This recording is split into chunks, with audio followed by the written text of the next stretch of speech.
chers parents, mon nom est Isabelle Gravel et j'entame ma 6e année en tant que directrice à l'école de la Passerelle.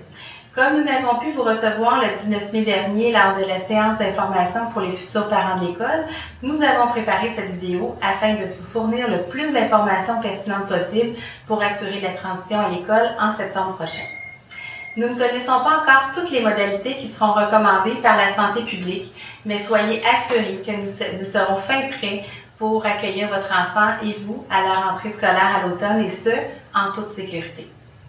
Comme il n'y aura pas non plus de porte ouverte en début juin, nous sommes en train de monter une visite sous la forme d'un livre parlant que vous pourrez lire à votre enfant à quelques occasions durant l'été pour le préparer et le rassurer.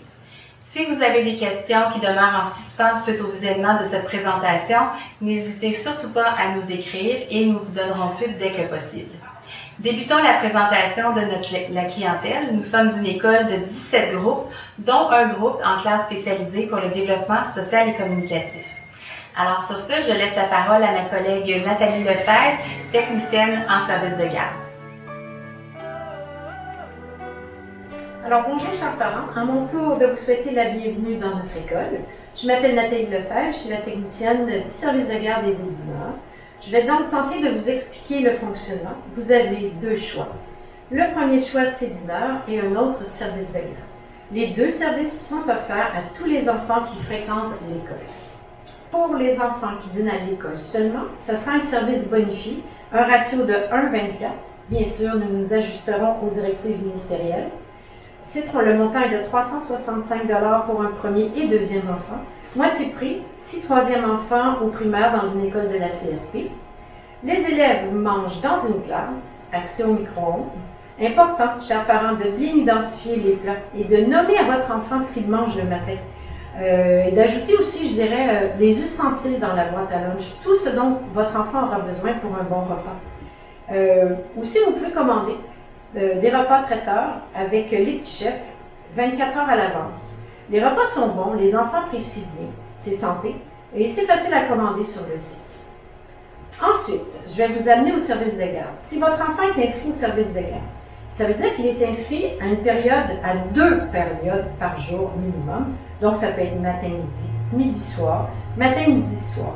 Il est souhaitable pour la sécurité et la stabilité que votre enfant soit inscrit sur une base régulière de 5 jours semaine. Donc, date limite pour toute modification, 14 €.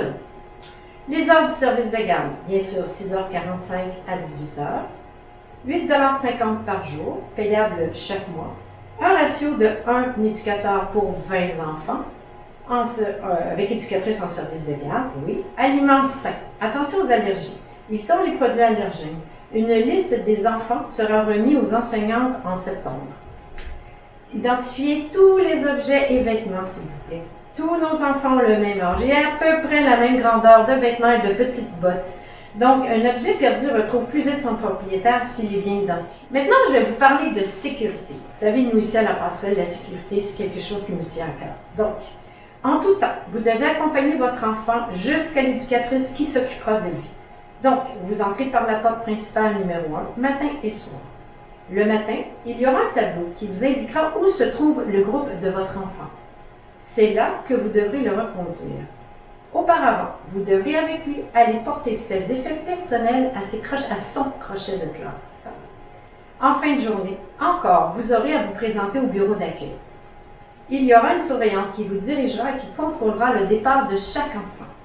Donc, ça veut dire que vous devrez m'aviser par courriel et non par téléphone lorsqu'une autre personne que vous doit venir chercher votre enfant. Celle-ci devra se présenter avec une pièce d'identité. S'il vous plaît, avisez-la.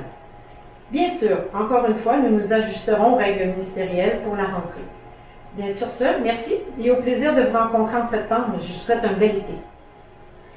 Alors maintenant, les services personnels aux élèves. Alors nous avons une infirmière qui est attitrée à notre école, Mme Elisabeth Dubé-Saint-Martin, et également une hygiéniste dentaire, Mme Nathalie Marcille.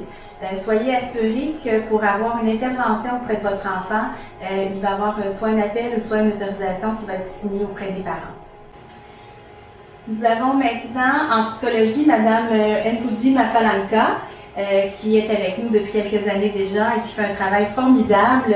Je dirais la même chose de Madame Sophie Morin et Cynthia Guillemette qui s'est jointe à nous à l'équipe en tant que psychoéducatrice l'an dernier. Alors, deux excellentes psychoéducatrices qui seront parmi nous.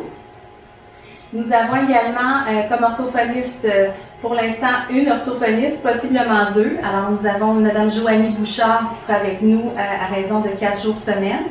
Et l'orthopédagogue également 4 jours semaine, Madame Joanne Thériault. Donc, vous allez voir qu'à la passerelle, il y a beaucoup de services. D'ailleurs, on a aussi des éducatrices spécialisées, alors des techniciennes en éducation spécialisée qui sont sur le plancher, qui accompagnent les élèves dans les classes, donc qui soutiennent les enseignantes dans leurs interventions. Alors, nous avons Madame Suzanne Aumont et une nouvelle qui sera déterminée là, au mois d'août. Alors, voici maintenant les photos des enseignantes. Donc, de magnifiques sourires pour accompagner vos enfants et les faire cheminer pour toute l'année. Alors, je cède maintenant la parole à Madame Sophie Morin, psychoéducatrice, qui va vous entretenir un petit peu sur comment on prépare notre enfant à la maternelle. Sophie. Bonjour, je suis Sophie Morin, psychoéducatrice au service Rivendell et à l'école de la Passerelle. Alors, je veux vous présenter les objectifs en fait du programme du préscolaire à la maternelle 5 ans. D'abord, se dire que le mandat de la maternelle, c'est de donner le goût de l'école aux enfants, de favoriser leur développement global et de jeter les bases de la scolarisation, là, mais surtout au niveau social, affectif, en fait, le rendre disponible à l'apprentissage. C'est beaucoup ça, le mandat du préscolaire. On va travailler 6 compétences à l'éducation préscolaire, c'est ce que vous voyez ici. Alors évidemment, c'est tout interconnecté, mais je vais rapidement prendre le temps de vous expliquer les 6 compétences. D'abord, affirmer sa personnalité, donc tout l'aspect affectif, que l'enfant soit capable de faire des choix, de manifester son intérêt, dire ce qu'il aime pas, se faire confiance, c'est ce qu'on va travailler dans cette compétence-là. Ensuite, agir sur le plan sensoriel et moteur. Donc, toute la coordination des mouvements, être capable de s'apaiser, le tonus musculaire, les gestes plus globaux, mais les gestes plus fins aussi. Alors, c'est ce qu'on va travailler dans cette compétence-là. Ensuite, mener à terme un projet. Et là, c'est important de se dire qu'à la maternelle, s'habiller pour l'hiver, c'est un projet. Donc, mener à terme un projet, ça veut dire commencer quelque chose, faire le déroulement complet, le terminer. Alors, c'est ça, mener à terme un projet à la maternelle. Ensuite, et que pendant, oui, j'allais oublier que pendant ce projet-là, on est capable d'organiser sa tâche, en fait, de faire les étapes une à la fois, de ne pas être tout éparpillé nécessairement. Alors, c'est ce qu'on va travailler là, dans cette compétence-là. Ensuite, on arrive à construire sa compréhension du monde. Je pourrais dire plus simplement susciter la curiosité. En fait, que l'enfant soit intéressé par différents sujets, veuille apprendre, poser des questions, connaître. Alors, c'est cet aspect-là qu'on vient travailler ici. Explorer, observer, faire des liens. C'est tout ça ici qu'on va travailler dans cette compétence. Communiquer. Alors, communiquer, il ne faut jamais oublier que ça implique de s'exprimer, mais ça implique aussi de recevoir le message, donc d'être capable d'être à l'écoute de l'autre. Alors, on va travailler la compétence, évidemment, dans les deux sens, OK? Au niveau du message qui est dit, mais aussi de trouver les bons mots, d'avoir le bon ton de voix, s'ajuster à son interlocuteur. Ce sont tous des aspects travaillés dans la compétence de communiquer. Et vous allez finalement interagir de façon harmonieuse. Donc, c'est tout le côté plus social et moral qu'on va travailler ici. Le respect des autres, le respect des consignes, le respect de la vie de groupe, l'apprentissage de faire de la place à l'autre, de tenir compte de l'autre. Alors, c'est un peu tout ça, la résolution de conflits. ce sont tous des aspects travaillés dans cette compétence-là. Alors évidemment, je vous les ai dit très sommairement, les enseignantes pourront les détailler davantage là, quand vous les rencontrerez au mois d'août en début d'année scolaire. Mais c'est important d'avoir ça en tête quand on se pose la question comment je peux préparer mon enfant à la maternelle. Alors de savoir ce qui sera travaillé à la maternelle, ça vous donne déjà des idées de comment vous pouvez préparer votre enfant. Et là, je trouve ça très important de vous dire qu'en ces temps particuliers de pandémie et de confinement, je ne suis pas en train de vous dire que vous devez préparer de façon très systématique vos enfants à s'en venir à notre école. L'enfant se développe et il n'y a pas de prérequis pour fréquenter la maternelle. Mais si ça vous préoccupe et si vous avez envie de faire des choses pour préparer votre enfant ou si votre enfant semble très anxieux de s'en venir à l'école, bien, je vais vous donner des petites pistes qui pourront en fait l'aider à se sentir un petit peu plus compétent dans chacune des compétences dont je viens de vous parler. Alors, comment on peut, dans le fond, venir rassurer l'enfant et le préparer à l'école en favorisant sa débrouillardise, OK? Il va être en groupe à l'école, alors il y a plein de choses qui peuvent être aidantes, qu'il puisse faire de façon peut-être un petit peu plus autonome. Et dans le fond, ce qu'on veut, c'est que l'enfant se sente bien dans des situations qui vont arriver plusieurs fois dans sa journée, OK? S'habiller, par exemple. Ça va arriver. C'est sûr que quand on commence, on a peut-être moins de trucs, mais des fois, bon, la petite casquette pour se protéger pour le soleil, puis tout ça. Alors, d'être capable de la retrouver, de la porter. Et si votre enfant, c'est un enfant qui a de la difficulté à demander de l'aide, des fois, ça peut être juste ça, de la cacher, sa casquette, là, puis qu'il y ait besoin de se mettre en action, qu'il y ait besoin de chercher, qu'il y ait besoin de vous demander. Alors, c'est des façons, là aussi, de venir le préparer d'une certaine façon. On a mis la toilette. Alors, à l'école maternelle, il y a des salles de bain dans chacune des classes et on demande aux enfants de fermer la porte quand ils vont à la toilette. Donc, c'est des gestes tout simples, mais souvent, à la maison, on les laisse aller à la toilette et il y a des enfants pour qui c'est anxiogène de sentir qu'ils sont tout seuls dans une salle de bain. Alors, ça peut être des petites choses comme ça à travailler pour justement qu'ils soient plus à l'aise quand ils vont arriver à l'école. J'ajouterai ici que c'est aussi important que l'enfant ait le goût de venir à l'école. Alors, si vous lui dites, là, c'est important que tu fermes ta porte à la salle de bain parce que dans ta classe, quand tu vas aller aux toilettes, tu n'auras pas le choix de fermer ta porte. Ça se peut qu'il n'ait pas le goût de venir nous voir parce que lui, il n'est pas bien dans cette situation-là. Alors, je pense que le vidéo que vous êtes en train d'écouter présentement, il s'adresse vraiment à vous comme parents. Sachez que vous, comme parents, vous pouvez avoir en tête de poser des gestes pour préparer votre enfant, mais que l'argumentaire peut-être à transmettre à l'enfant, c'est plus on grandit, alors quand on est plus grand, on apprend à fermer notre porte, comme ça, bon, tu ne seras pas dérangé, tout ça. Alors, on y va plus de cette façon-là, OK, que de dire on doit faire ça parce qu'à l'école, tu auras à le faire si c'est une situation dans laquelle on sait que l'enfant vit des malaises.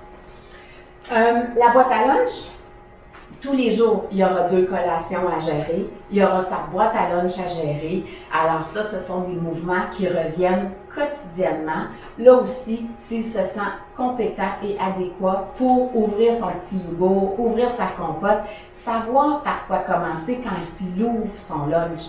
Alors ça, c'est des choses qui peuvent être agréables à faire en famille, même juste dans la cour ou même à la table à la maison, de se pratiquer avec la boîte à lunch.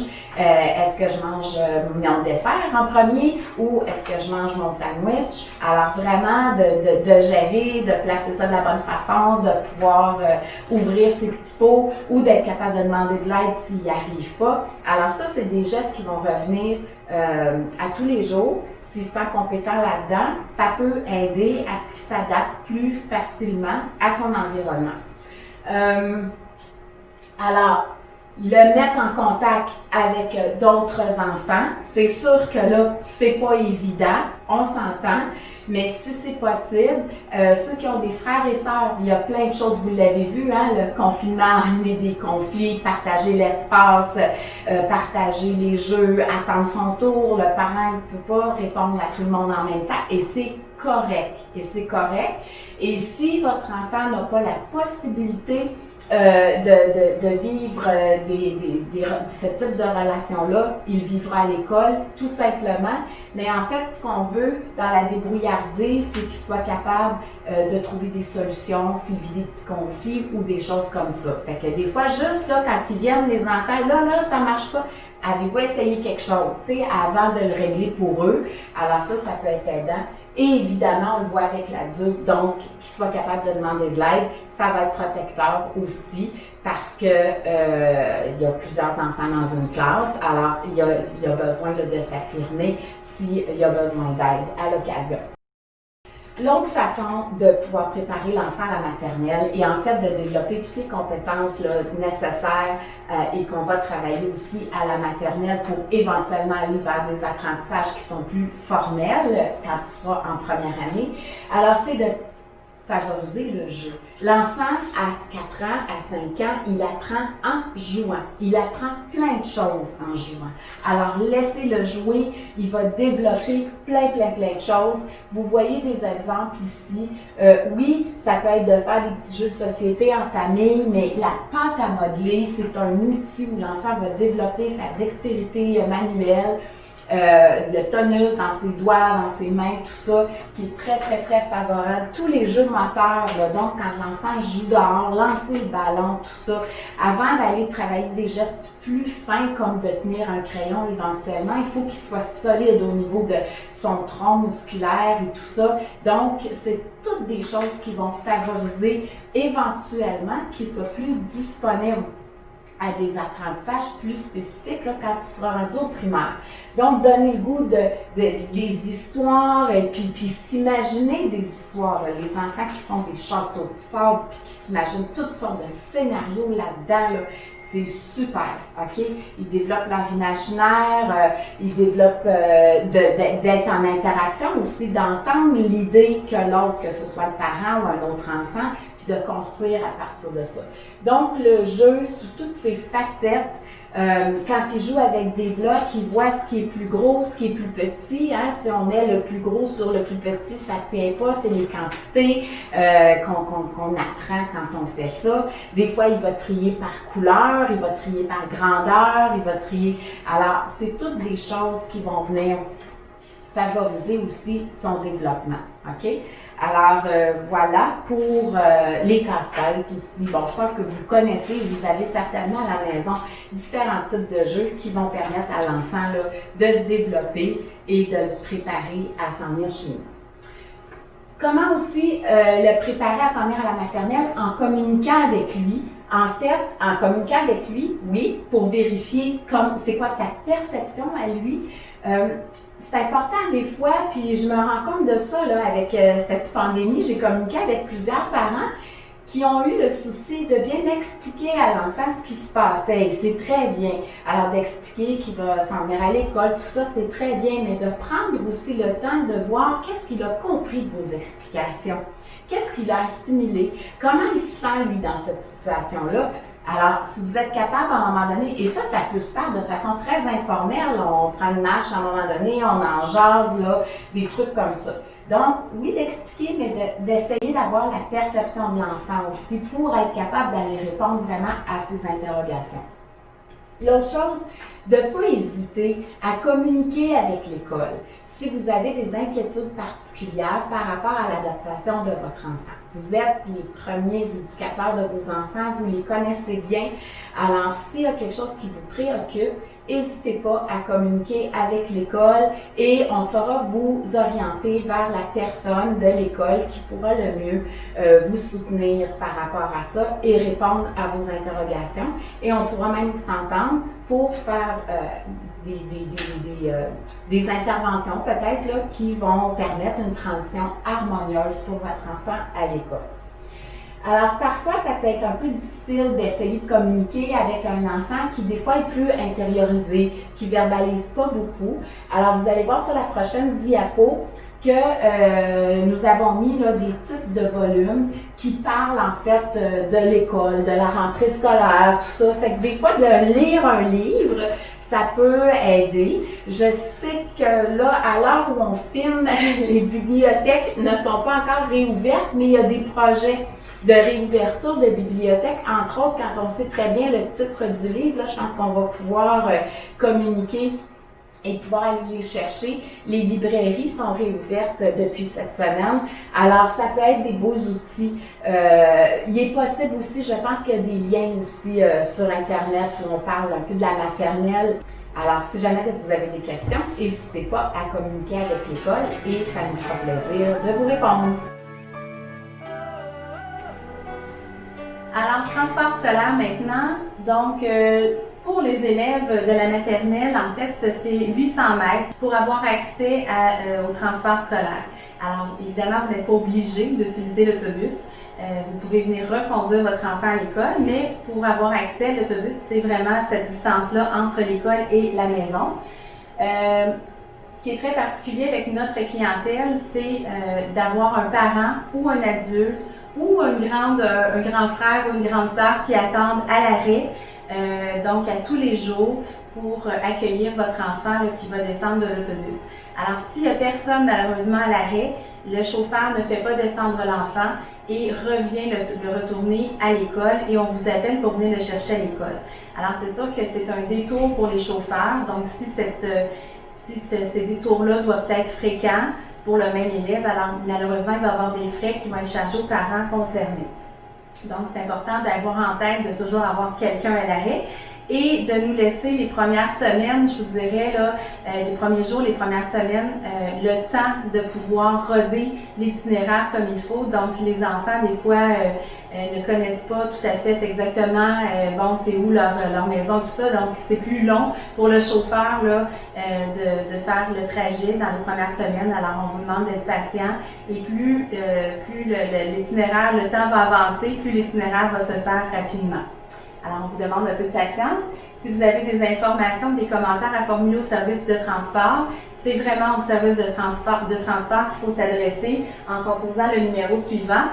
Donc, ce n'est pas à l'école à gérer les problématiques au niveau du transport scolaire, à moins que ce soit des problématiques plus comportementales entre les enfants. À ce moment-là, vous ne vous gênez pas de nous transmettre les informations et on fait la gestion rapidement à l'école dès le lendemain matin. Alors, si quelque chose se passe entre les enfants dans l'autobus, nous en informer rapidement. Alors, vous allez recevoir en nous un courriel avec les informations, donc à savoir le coin exact où va s'arrêter l'autobus. Donc, c'est vers la fin du mois d'août, même que vous allez avoir le message. Soyez pas étonnés, c'est pas au début du mois d'août, c'est vraiment vers la fin du mois d'août, parce que c'est quand même toute une logistique là, au niveau du transport scolaire là, de faire cette organisation-là. Donc, voilà, et c'est Infotobus là, qui va vous transmettre les informations via par courriel.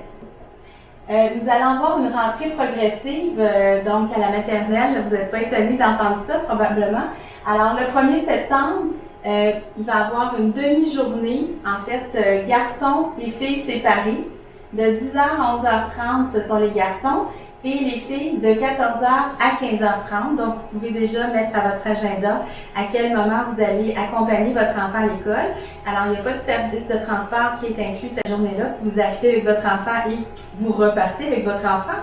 Et il n'y a pas de service de garde non plus, alors qui sera ouvert. Donc, la première journée, c'est vraiment vous et votre enfant dans la classe avec l'enseignante. Et puis, vous allez rencontrer également l'éducatrice de service de garde si votre enfant est inscrit au service de garde et la surveillante de dîneur si jamais votre enfant est dîneur.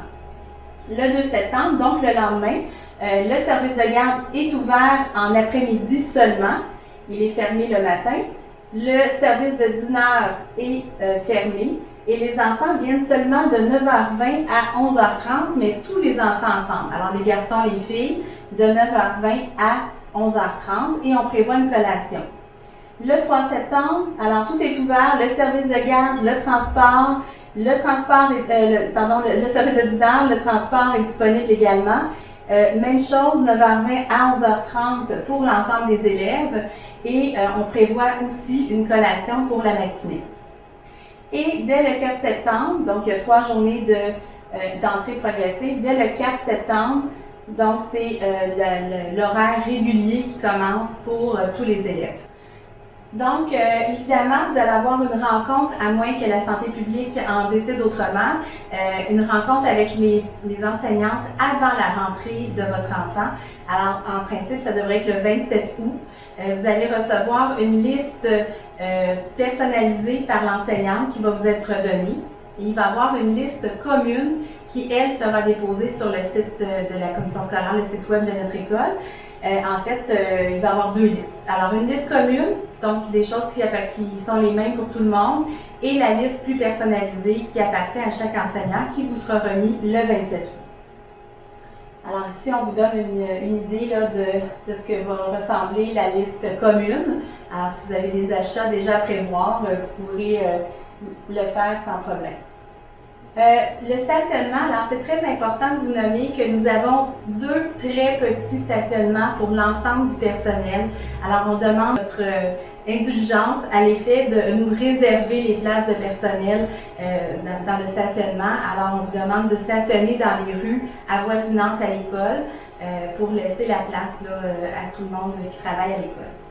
Alors, les frais à prévoir, donc ça peut vous donner une bonne idée. Donc, les activités socio-culturelles, c'est plus ou moins 12 $ qu'on va vous demander pour l'année prochaine. Les effets scolaires, donc avec la liste commune et la liste personnalisée des enseignantes, tourneront environ aux alentours de 35-40 $. Et l'agenda, 7 $, ainsi que les photocopies également. Alors, ça peut vous donner une idée de ce que va coûter le début d'année scolaire. Bonjour, chers parents. À mon tour de me présenter et de vous souhaiter la bienvenue à l'école de la Passerelle. Je me nomme Sonia Rayon, je suis secrétaire d'école. Nous aurons l'occasion d'échanger à plusieurs sujets en 2020-2021. Votre enfant est absent. C'est de votre responsabilité à vous de communiquer avec nous pour nous indiquer que votre enfant est absent. C'est beaucoup plus simple pour vous de me l'informer que de moi de faire l'appel à 5, 10, 15 ou 20 heures durant la journée. Donc, si votre enfant est absent pour cause de maladie, vous devez nous laisser son nom, son groupe et le motif de son absence. Petit ajout concernant les maladies infectieuses à déclarer. En août prochain, nous acheminerons la liste des maladies infectieuses à déclarer à l'école. Nous sommes certaines qu'avec la pandémie que nous vivons actuellement, les symptômes de la COVID-19 seront à considérer grandement et que le diagnostic médical devra assurément être déclaré. Si votre enfant souffre de pédiculose, de gastro-entérite, d'un streptocoque ou de la varicelle, ou encore d'une maladie qui sera acheminée en août prochain, il est important de nous en informer. Pour toute question avec les éléments suivants, je suis aussi la personne à qui vous pourrez vous référer. Donc, tout ce qui est communication aux parents, courriel, mémo aux parents qui est envoyé mensuellement, le mosaïque portail parent, la procédure à suivre, comment aller chercher les documents que vous avez besoin, car la facturation des effets scolaires sera dessus, les bulletins. La stipulation des visiteurs durant les heures de classe, donc vous devrez vous présenter à mon bureau pour me signifier pourquoi vous êtes à l'école et je vous dirigerai en temps et lieu au moment opportun. Cherchez votre enfant sur l'heure du dîner, vous devrez vous présenter à la porte 6 entre 11h45 et 13h. Blessure légère et grave, commotion cérébrale. Donc, toute petite blessure sera traitée par moi-même. L'enfant sera retourné en classe. Tout élève qui développera de la fièvre ou qui aura des vomissements durant les heures de classe sera retourné à la maison. Il sera donc important pour vous de nous indiquer un contact d'urgence autre que vous, les parents, afin que quelqu'un puisse venir récupérer l'enfant. Pour le dossier des élèves, mise à jour des coordonnées, adresse, courriel, numéro de téléphone pour vous rejoindre. Bien évidemment, vous devrez communiquer avec nous afin que je puisse faire une mise à jour. Sur ce, bienvenue à l'école de la Passerelle.